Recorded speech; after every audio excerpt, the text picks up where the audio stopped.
Assalamualaikum warahmatullahi wabarakatuh. Salam sejahtera buat rekan-rekan semua. Jadi kami dari agronomi ada update sedikit mengenai laporan harian baik itu rawat maupun panen. Dari yang sebelumnya versi 3.0 menjadi versi 3.1, perubahannya ada dua bagian, terutama yang dirawat. Kalau untuk yang dipanen hanya satu bagian saja, tapi itu juga sama dengan salah satu bagian dari laporan rawat harian rawatnya. Jadi mungkin langsung saja untuk perubahannya hanya ada di bagian input laporan harian rawat.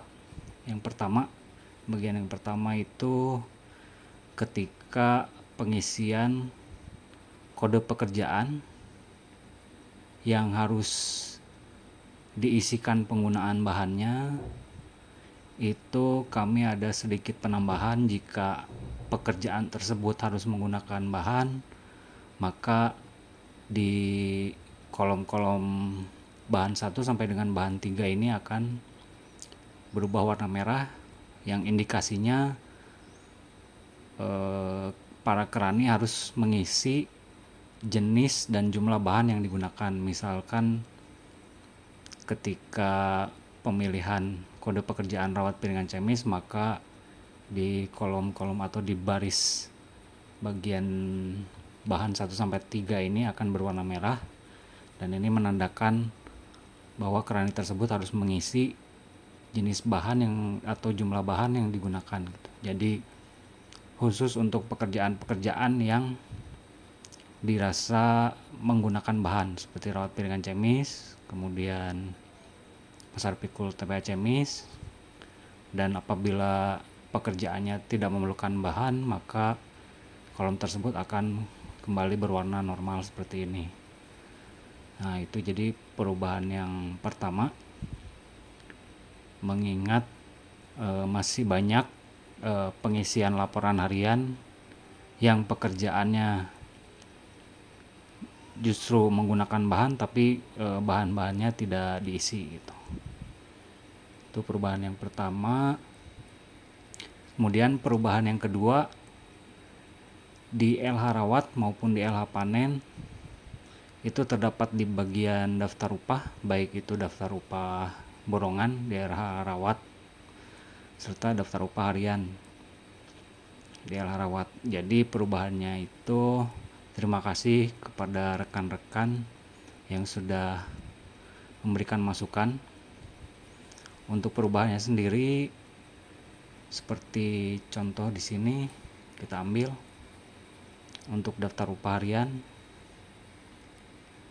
Jadi karena ada kendala terhadap pengisian potongan yang apabila diisi per hari kemudian ada tambahan anggota yang masuk, itu akan bergeser-geser ininya, potongan-potongannya. Jadi misalkan ketika pengisian potongan di Eko Suryanto, misalkan ketika diisi di sini, kemudian di input LH terdapat update, ketika ada Martina masuk itu akan bergeser karena di query-nya hanya menampilkan orang-orang dengan upah yang ada gitu. Jadi yang kosong-kosong seperti ini sebelumnya itu sudah difilter terlebih dahulu, jadi yang kosong-kosong upahnya tidak akan muncul. Sekarang baik yang kosong maupun yang ada upahnya itu akan muncul semuanya, sehingga ketika pengisian potongan itu tidak akan bergeser-geser gitu. Jadi saya minta, karena kita sudah updatekan data atau kita updatekan format laporan hariannya baik itu rawat maupun panen, sebisa mungkin potongannya ini juga bisa diupdate atau diisi setiap ada input LH yang baru gitu. baik di LH rawat maupun LH panen sudah seperti ini formatnya. Sudah akan muncul semua anggota karyawan berdasarkan data tenaga kerja yang ada ya. Jadi data tenaga kerja yang terupdate di sini semua akan muncul. Untuk LH rawat sendiri ada pengecualian. Pengecualiannya itu ketika terdapat karyawan-karyawan dengan pekerjaan borongan atau ada KR-nya atau kepala rombongannya. Jadi ketika anggota ini masuk ke kepala rombongan, maka munculnya di daftar upah borongan.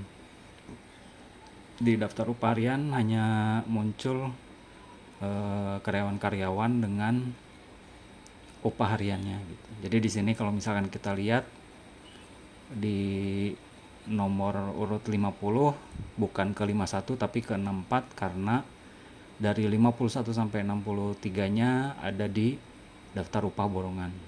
Nah, ini. Sehingga yang perlu ketelitian adalah ketika pengisian potongan itu harus teliti di karyawan-karyawan tersebut apakah masuk ke daftar upah harian atau ke borongan gitu. Dan mudah-mudahan kedepannya tidak ada kendala ketika ada penambahan anggota karyawan. Sini kan ada 64, nanti ketika ada penambahan saya harap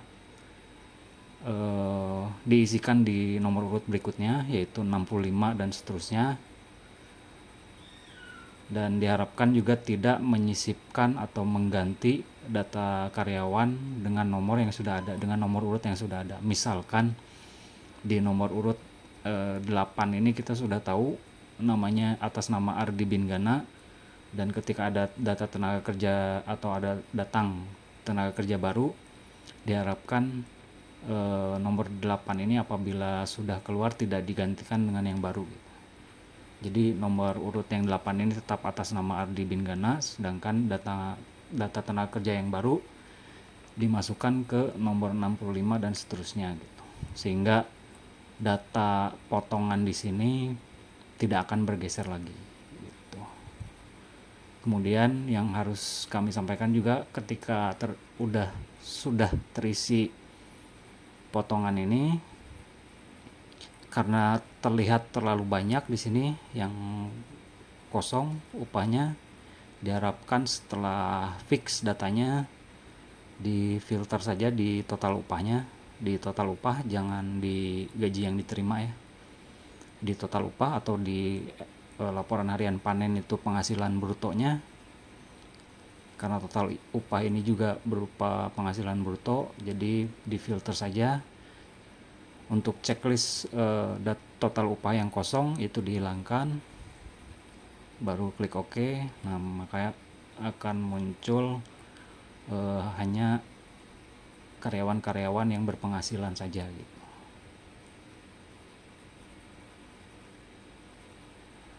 Dan potongan-potongannya tidak akan bergeser. Oke, itu mungkin update format laporan harian dari 3.0 ke 3.1. Saya harap bisa digunakan mulai periode Februari dan seterusnya, dan ini akan kami selalu update apabila ada perbaikan-perbaikan berikutnya. Terima kasih. Assalamualaikum warahmatullahi wabarakatuh.